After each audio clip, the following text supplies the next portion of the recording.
Welcome back to One Piece Anime Re-Review Part 44. This I'm viewing episode 713 to 719. I was previously doing three-parter, but I figured though today, because I had a little more time to watch stuff, that's why I was going to work, I figured just to get this done. Yep, discussing the last 7 episodes of this new batch of dub episodes. Now, the next batch I believe is premiering next week, or at least 2 weeks from now. Now, we get a lot of wrapping up of plot threads in this one. The only two we don't get wrap up for, we get a little bit of continuation. Now, what happens in these episodes? Well, we have what's going on with Luffy and Bellamy, where they're still fighting. Their fight has not concluded yet. And of course, Bellamy is still hitting Luffy. And that's it. There's no appearance in these episodes of Trafalgar Law or Dolph Mingo. We don't know. They're presumably still fighting on top of the palace. Yeah, they're nowhere to be seen. Luffy is briefly seen in these episodes. He's seen, like, in one episode of this batch. One. We do get one big fight concluded here. Well, we'll get to that one. Actually, there's two they wrap up here. Like, in the case of Kiros versus Diamante. That's what the guy's name.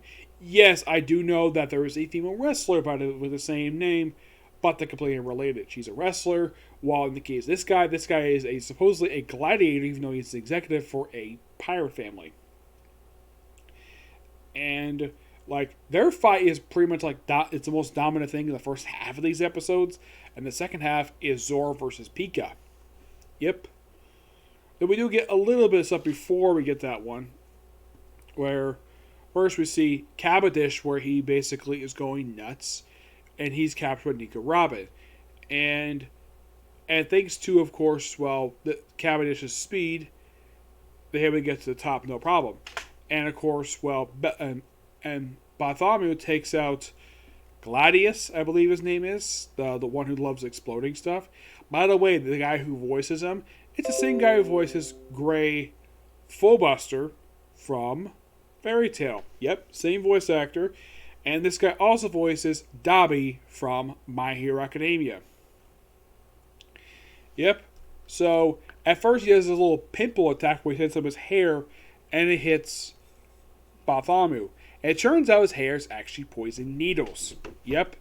And then, of course, Bellamy uses his berry fruit to simply put shit around themselves. So, basically, whenever he explodes, it just basically hits Bellamy, not Nico Robin herself.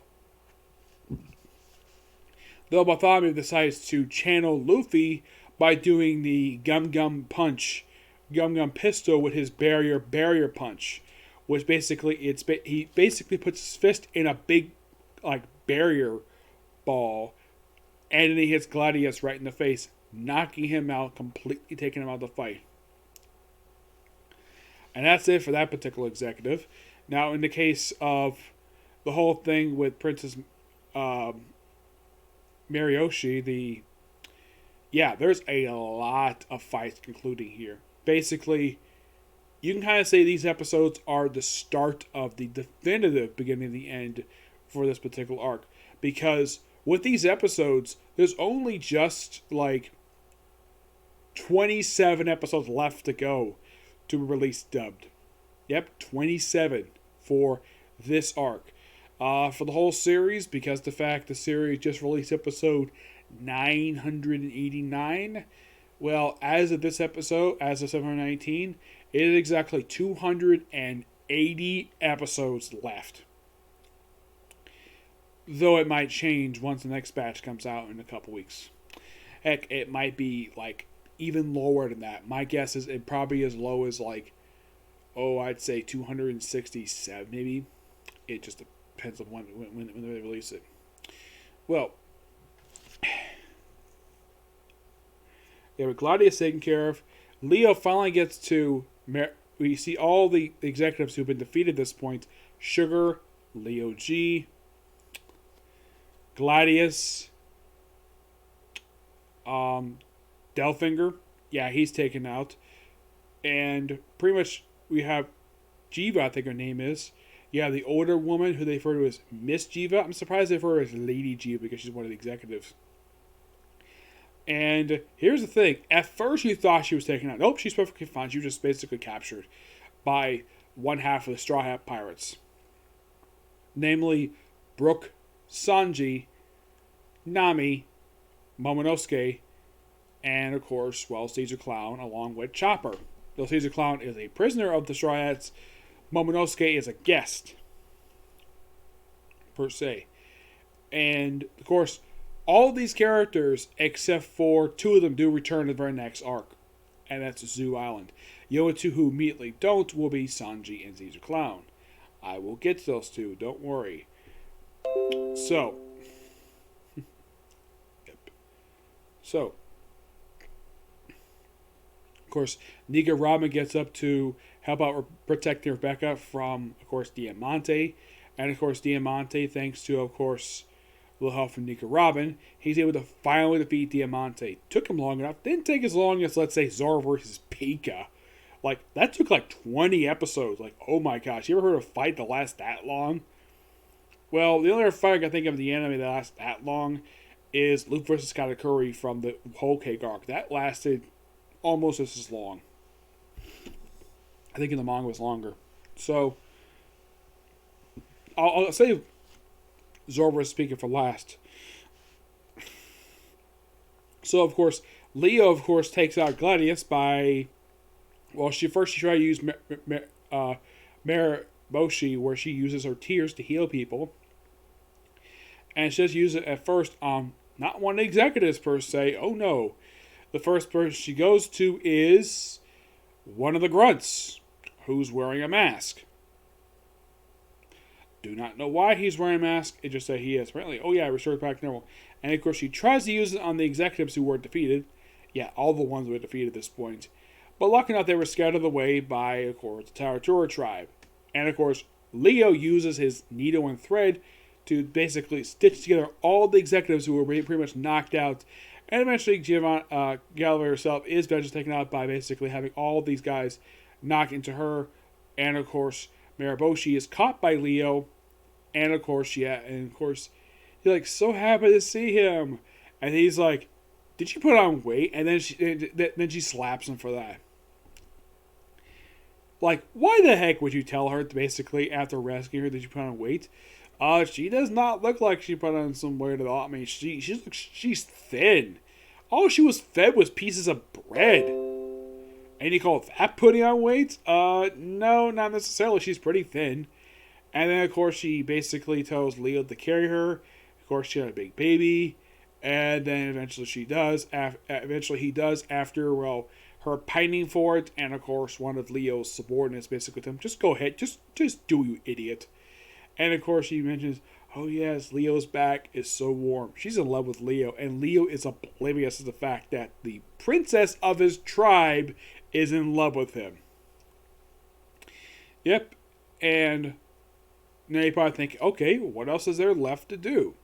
Also, for some reason, Fukujawa, the admiral, he is nowhere to be seen in this portion of it. He was seen in the beginning of this batch, but then after like the first few, he just disappears. Heck, when Pika basically comes to attack the King Plateau, he is nowhere to be seen. I don't know where he went. He just left. Also, no Sabo. Now, before I get to Zoro Pika, there's actually one more fight I should talk about. Frankie versus Senora Pink. And we get a backstory for him. Well, basically of how he met this woman named Russian. That is seriously her name. Russian. Where he basically is just smoking. Yes, he's a smoker. In the flashback wearing this nice fancy suit.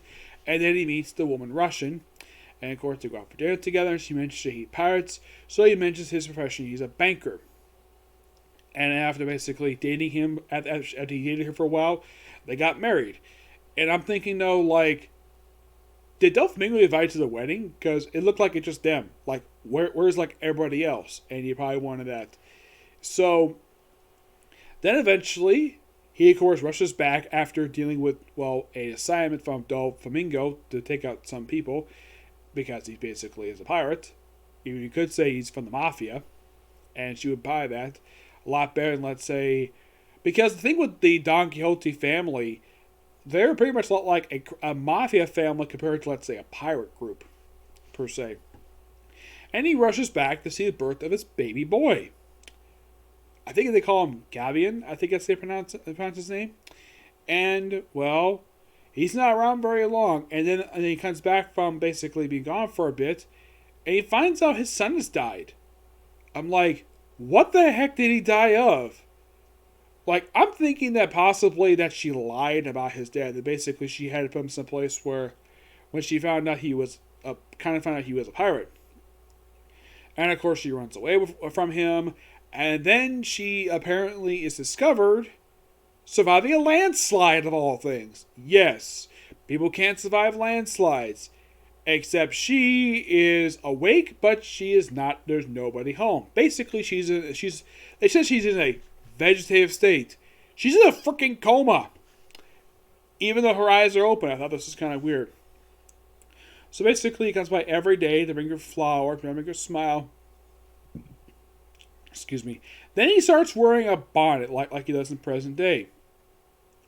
And that apparently makes her smile. And I'm thinking, how the heck would a comatose patient know what someone who loves them basically is wearing? Like, I get the fact, I've heard people who are in comas can actually hear conversations. I've heard this actually is true.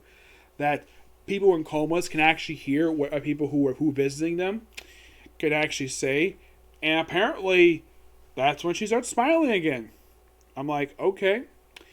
And then he started basically wearing a t-shirt, wear like a diaper, which I thought this was kind of weird. And he apparently started wearing this to make her happy. His wife, who's brain dead. And everybody is aghast at the fact that he's wearing this damn thing. And apparently, over time, after I'm not sure when the heck that he stopped visiting her, because I've read how old Senora Pink is in this arc. He presumably is mid-40s. So I would probably say when he first met his beautiful wife, he was probably in his early to mid-30s. He looked quite young. And they also brought the fact that their son looked exactly like him, which, that's not surprising. I've seen it a lot in anime. Heck, I've seen it in real life, where someone's son is a spitting image of the father. Like, anime, it's a normal thing for this to happen. In the case of real life, you don't see this very often, per se. Like, I know someone from my church who their son, their oldest son, is a spitting image of his father. He looks like a younger version of his father. Yep. So, as what happened to Russian, it's completely unknown. It's implied she died at some point, but she could presumably still be in a coma, and, well, maybe Senora Pink has probably not visited his wife in years. And of course, oh yeah, he's so hard-boiled. And of course, eventually, after also, like, telling him not to fear the fight, and apparently it's a manly fight where apparently they don't do any blocking. Yeah, no blocking, and apparently Senora Pink does a bunch of, he calls it the meow suplex. What he's doing is a German suplex. Multiple German suplexes. And of course, Frankie, of course, has basically the multiple punches, and eventually Senora Pink is defeated. And once he says, hey, little guys, go ahead and destroy the factory now. And they wreck the factory. And, well, presumably it's destroyed. What the manager's up to after this is completely unknown. Yep. Now, to talk about the Zoro versus Pika fight. This is the fight that pretty much consumed the last few batches. This was a long fight. And, well, after Diamante is defeated, and then, of course, well, you see Kiros, or basically, that's what they support him. And then he starts going after King Riku. And Zoro, of course, slices the pieces of Pika. Of course, Pika forms like a big kaiju form of his.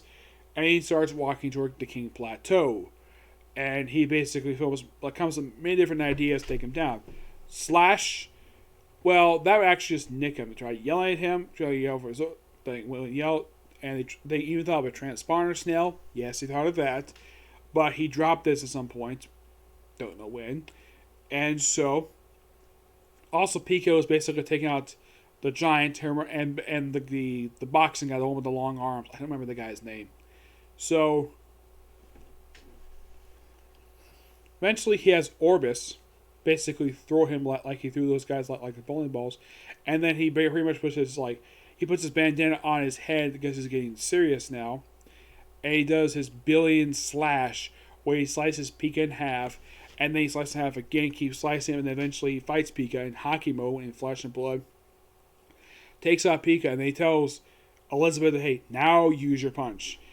And then eventually, of course, the remains of Pika are defeated, and he chastises like, how dare you tell me to do custodian work? Well, in my opinion, it's actually pretty smart of him to do. Save for that, basically saving, because basically with Lisbo, he just saved his best friend. I don't know what his strategist is in these episodes. I think he's knocked out. And, well, with Pika defeated, you're probably thinking, okay, like, who else is left? Well, as far as I can tell, all the executives have been defeated at this point. Yeah, all of them are gone. Sai is briefly trapped by Pika, and of course Sai does basically push, he even says his fiance, Baby 5, and of course the Dawn tries to get him up, but he got no problem. I had to bring that up there. But yeah, they're pretty much in the way, like with Pika defeated, like you're probably thinking, who else is left? Why, Doflamingo, of course, and Terrible. And that's it, because everyone else has been defeated. Like, there's no more executives left. And, yeah, not many more episodes left to go. Oh, don't worry, the Giant will come back. It's surprising, though, the fact that he actually, since he defeated Gallus, the guy who basically increased his weight, also shown in flashback, like Senora Pink, he used to be thin. Like, did apparently hanging out in Dressrosa cause him to put on a bunch of weight? Look at Delfinger, he looked like he hasn't changed a bit. He looks exactly the same. He's probably one of two who look like he didn't put on any weight at all. Like, why the heck would Senora Pink and the other guy, like, who in flashback is shown to be really thin, muscular, and you see him here in Dressrosa where they're basically overweight? Yeah, as far as I can tell, I don't know what was the reason for that. My personal theory is because they just got lazy. Yeah, they probably got lazy because, well, their captain is basically the ruler of Dressrosa, so they can do whatever the heck they want. They can eat whatever the heck they want. That's my personal opinion. I would not be surprised, though, if Senor Pinky shows up again and basically, if thanks to him being in prison, he might have actually lost some weight. It's possible. I would not be surprised, though, if the executives, I know Doflamingo's going to end up there, but I don't know if the executives going to end up in Impelled Down. Now, I know that Doflamingo will, because it's shown basically in the current stuff he's in Impelled Down. And he's popped up a couple times in Impelled Down, but he doesn't do very much. Apparently, he's changed the floor. Because apparently they allow him to stand for some reason. I don't know why. As for what level to go to, who the heck knows? Because Impelled Down, like, aside from a brief appearance in, I think it was in Wano, like, there's been no appearances of Impelled Down. Yep. But, yeah, that's pretty much it. So, as of right now, like I said, there are 27 episodes left to go because this arc ends at episode 746. Yes, by far, the longest arc of the whole series. Hokage is close. Right now, that one is currently, well, prior to the current arc, per se, Hokage was second longest. And then, of course, Wano took over that position of being second longest. Now it's the longest at over 100, well, episodes-wise, I think it's been going on now for at least 101 episodes. Chapters, it has been going on a lot longer than that. Like, I'd say like 100, and I think it's been like, because it started with 909, that's when the arc started in the manga. I think it's roughly about 100 and about 15 chapters per se. So it's already surpassed Dressrosa. Yep. So yeah, that's it for Stickler View. Next one, a Comic Corner. Okay, to the video. Bye.